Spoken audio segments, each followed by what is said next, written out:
when I saw him his freshman year at Georgetown, I didn't really follow him much.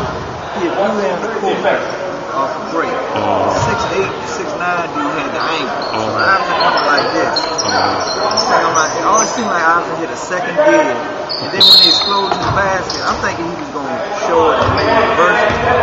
When he hit that second gear, he went up and boom, over top of the dude. Look, pick up my cell phone, my man Rome. I said, Rome, Georgetown got this youngin' up here in the LIs. And I said, he ain't nothing but the truth. Me and Rome still talking about these days. And he said, I called him up there. Just, I was watching him just fly by people.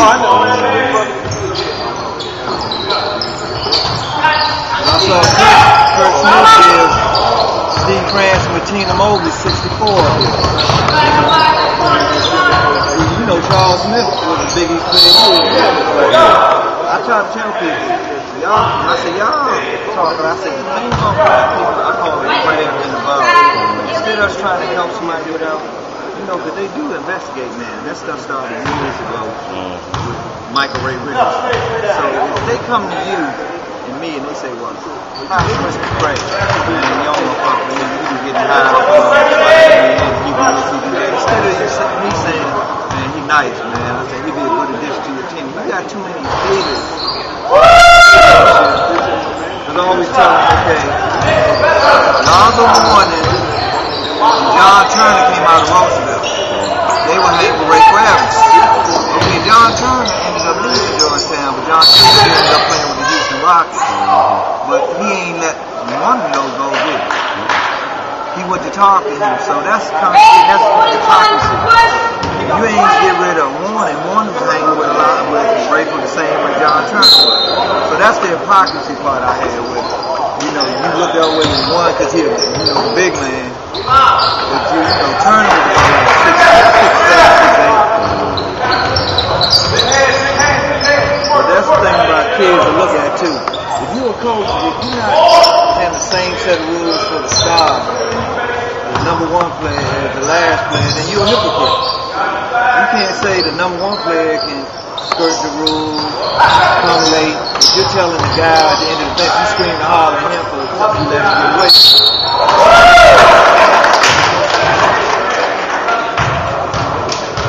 Count the basketball, 3-point basket. Like 25. That's the only thing. As a coach, you got to be consistent. And that's what happened when Keith Fat Boy, Keith played against my son. Keith was at Forestville. Antonio was at Fat Boy. My oldest son played at San Diego State. It had nothing to do with weight though. That's how they discovered my son. Playing in the AU game, playing All-Star game, against the All-Mac game. They wanted to prove that this young guy was strong. Coco, Stacy son played at Duval, Lil Rob, See, that's what I'm saying. Weight tried to hold him back, but it didn't work. So it is an advantage to AU. But there are a lot of players these coaches, for whatever reason, they got something personal. You know, your coach might know your daddy plays. In my case, they probably heard about me coming out of somebody. The thing I'm saying is, if you're a coach, the player's doing what he's supposed to do on it. He's coming to practice, doing what they say he's supposed to do with personal vendors against a kid.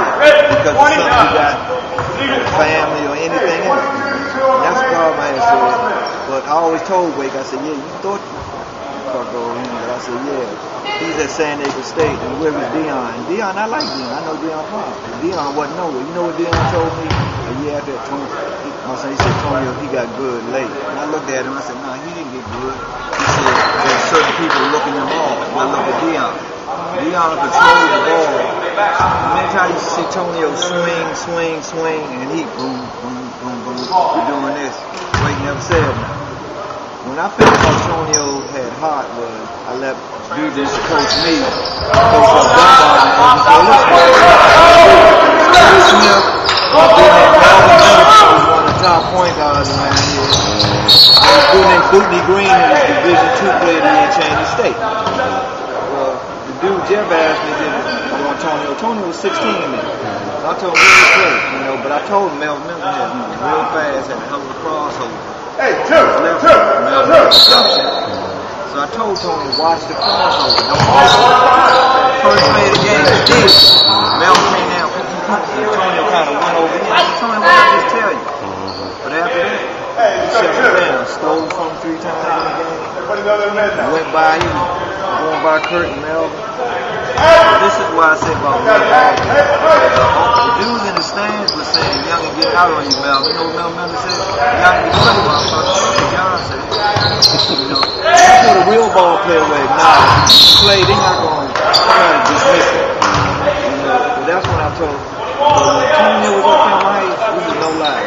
He would be in the game. When Central won the state championship, a dude named Knott, Roland Martin was a point guard. And Central won that particular year. When St. Mike's played, Antonio had like 3 straight jump shots. Came down.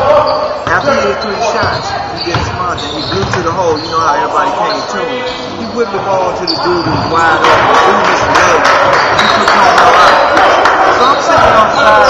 Never said nothing, but I ain't one that probably do a lot either. That's not me. If I got something to say, I'll say it after the game. What's crazy is somebody hit 3 straight shots. 2 jumpers and a leg. And he penetrates to the hole and they converge on him and he kicks the ball off and the dude missed the leg. Why would you take him off? You know, but the thing about Antonio, he was like me. He wasn't going to kiss weight gas. He played ball. He didn't really act like he was beholden to me. But he played defense and he distributed the ball. But, you know, Wake looked real stupid when he ended up at San Diego State without Wake. So, you know, when you hear these coaches say, they hate AU this, AU that, it's not all bad, you know, because a lot of these players get a chance to show their talent when these coaches are holding it back.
This coach is somebody who's coaching them real well because you know most times you see a young man that good be taking a shot because he's playing the star team. I know he's well rounded, but he's still not a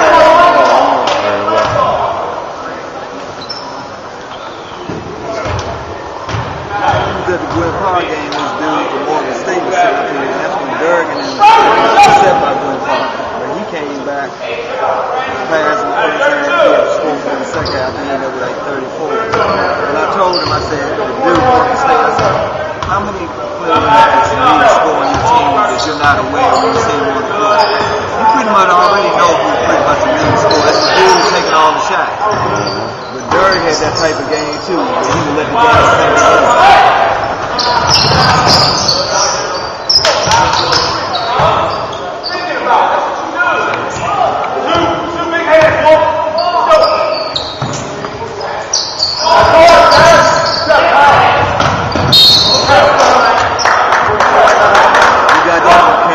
Funny sequence. He threw the ball. White boy clearly had the ball. I don't know how he lost the ball. Ended up with by the bleachers. There wasn't nobody but him. See how he gave that touch? And it's a touch pass. It's not a pass 100 miles an hour like some of these young do. It's dead.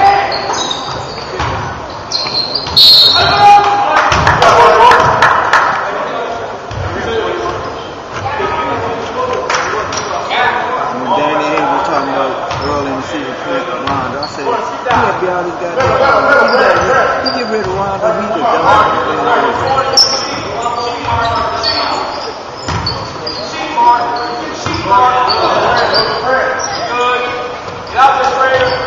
What's the first thing you hear him say on TV. He doesn't have a three-point shot, but point guard don't have to have a three-point shot. The main criteria to a point guard is he can penetrate, distribute the ball. In his case, Rondo rebounds better than any guard in the NBA, and he's 6'1". But last thing I think, point guard criteria wasn't that you shoot from three-point line. Where did that come from? But then he dispelled that in the playoffs when he was knocking down jump shots. But that ain't the first one. But point guard, I want to see, can he handle the offense? Do he want to get the ball to the right people at the right time? Yes, he has all that. In his case, you get the extra is he can rebound and he's disruptive on defense and get to the ball. But you know what that time is from? Tim Legler being on ESPN. Tim Legler claimed famous he won a three-point contest with the Bulls. He was a bench player. Yep. But now all of a sudden he's an expertise on how somebody played when stuff that he never could do. He never could dribble, never could play defense. So they always talk about the three-point shot.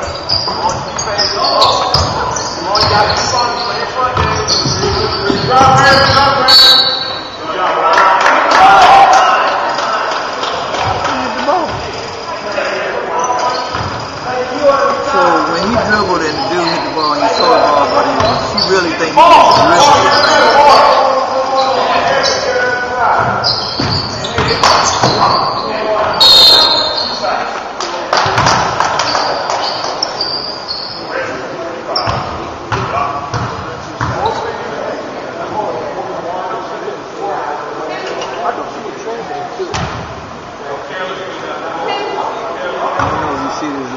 It's an afternoon about 6-9, and it's another light brown skin dude. Play for another team, but last year about 6'10". I can't think of the team he played, but he's coordinated. You can tell he hadn't really been worked with. But I was telling this lady, I said, Hibbert could barely walk at 7'2". I said, well, that 6'9" dude there, I said, 4 years from now, he might be totally different. That's right. Because the one I'm saying, he looks like he's about 6'9", about 230, run the floor. He just don't really know what to do.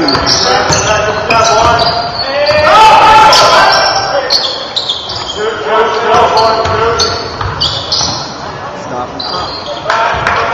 You see all in control. You don't see most of them do that out here. You see them set shot, they got to be wide open. And you can boom, boom, boom, boom.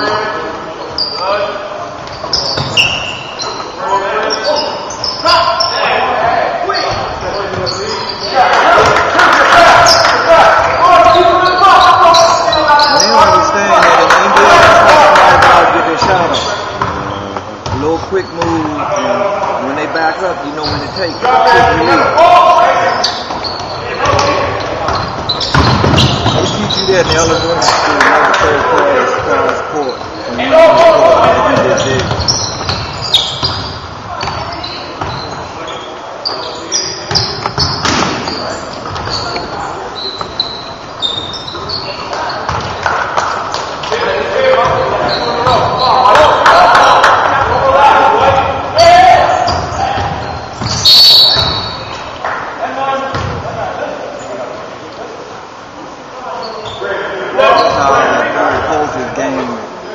Actually, I think he's better than the Derek Colter game is very similar. That they let the game, they'll pass for a while, and then when they kind of lull them to sleep, and that's what I told him, that's what you're supposed to do. And he's like, wow. Man, if they smart, they're going to start running at him, and he's going to go by him.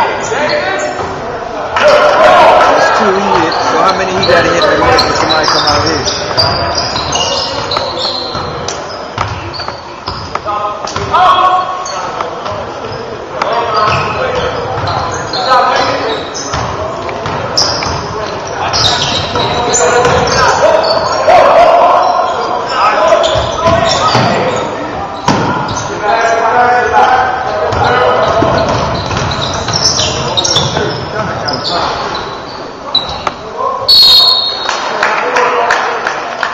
Stop on a dime, it's like boom, boom.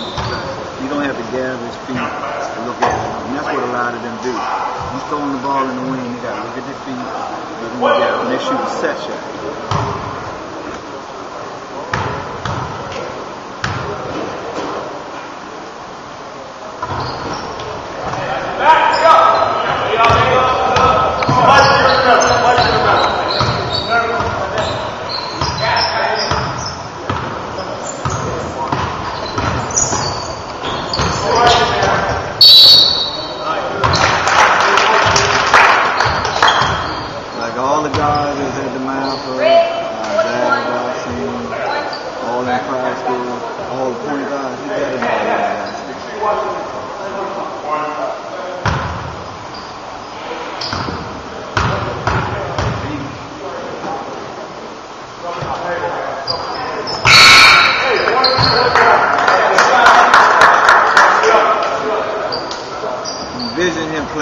nice big men and a nice shooting guard, the court would be even more spread. What he would be doing.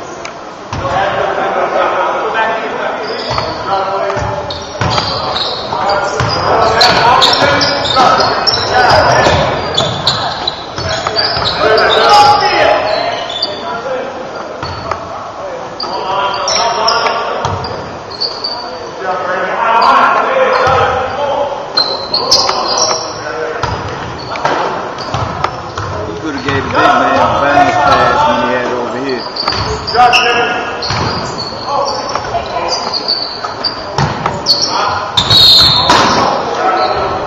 I'll be honest, right there,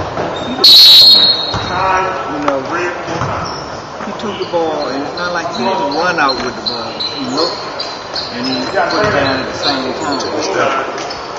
They call that too quick. They call that more than they call it in the NBA. It's almost like they literally saying you can't even, you can do this as long as the ball is hitting the floor. I can boom and put it down.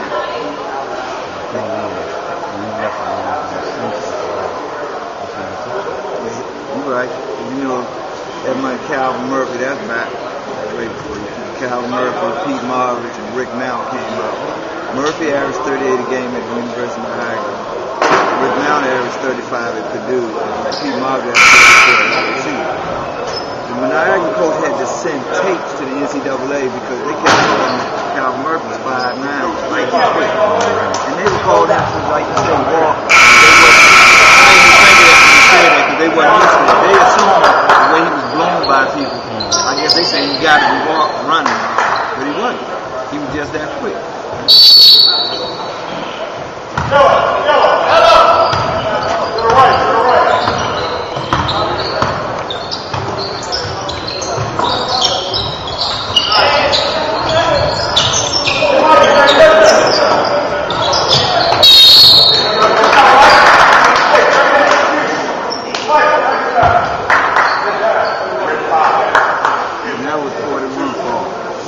That pick didn't happen when they flashed through. He had enough time to get back to the big man. He had to run with that little dude. Why would you run with the little dude? He left him, so there's nothing to do. But it wasn't like as soon as he flashed through, they went right to him. He ran away and left him with him under the bag. It's common sense.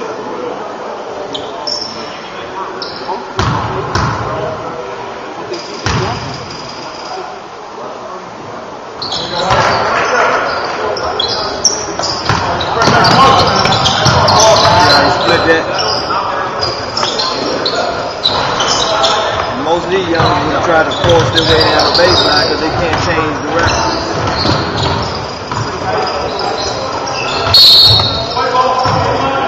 You did that just right there.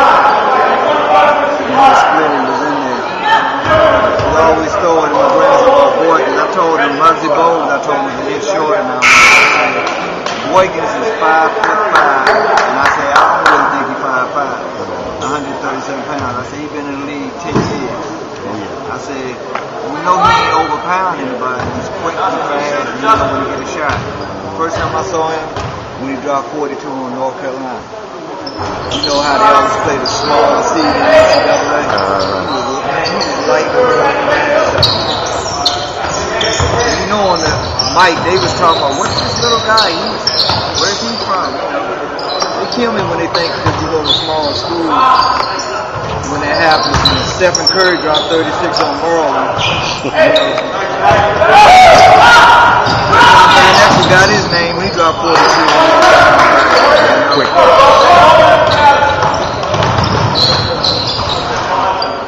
Look, they forget the guys like Walt Frazier, Earl Monroe, and then Southern Illinois, and Winston-Salem. Scottie Pippen, Blackstreet, Dennis Rodman, Oakley.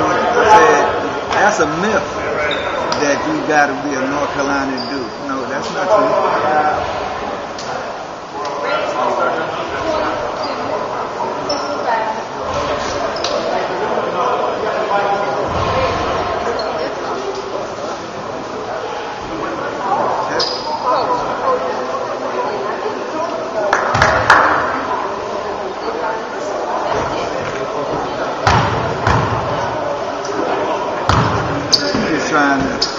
bad call over here.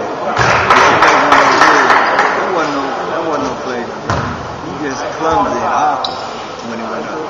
6'8" dude that had no business with the ball down here and trying to bring it up for the dunk.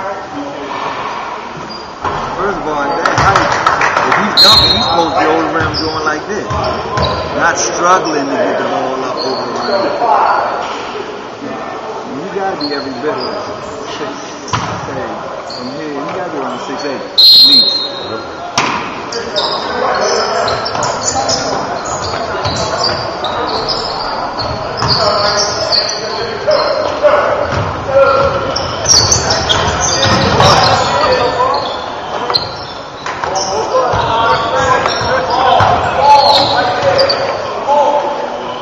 Hands up. No layers, man, no layers. Took him too long. He lucky that thing, but it took him too long to get that up. When he did that, when he should have given the bounce pass, he should have just let it go.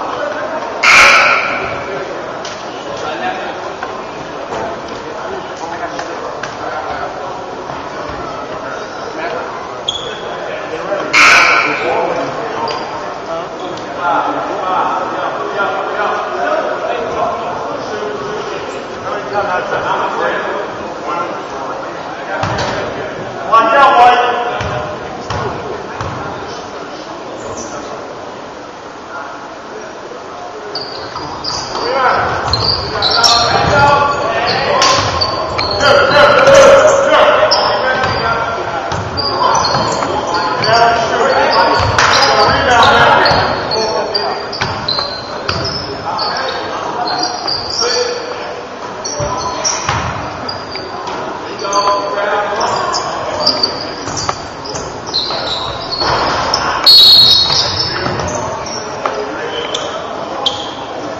They beat them with that 21. With a couple jump shots here and getting to 22. That's how they got the advantage on the side.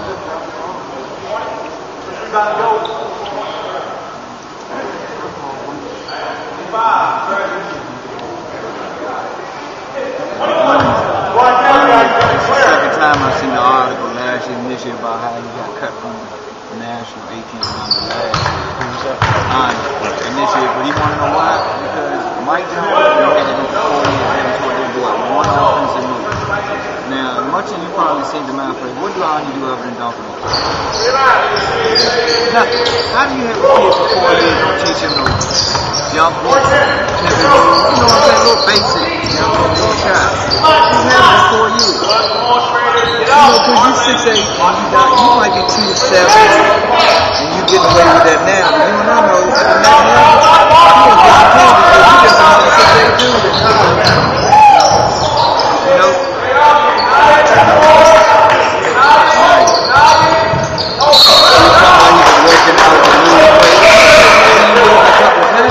Because when you're going out for the national team, these are the best big youngins in the country.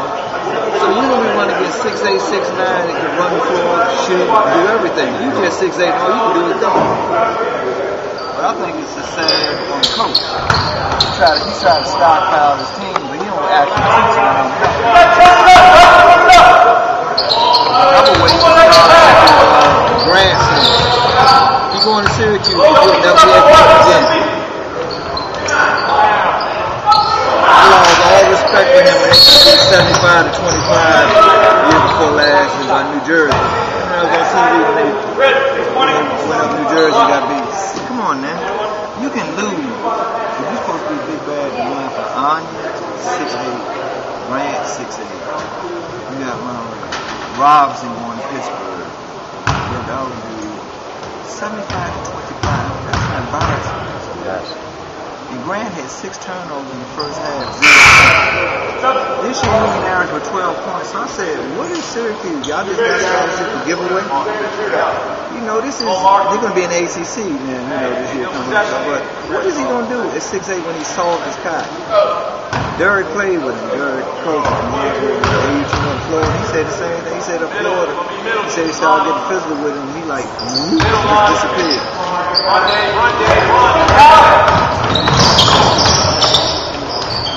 Same thing, Gene.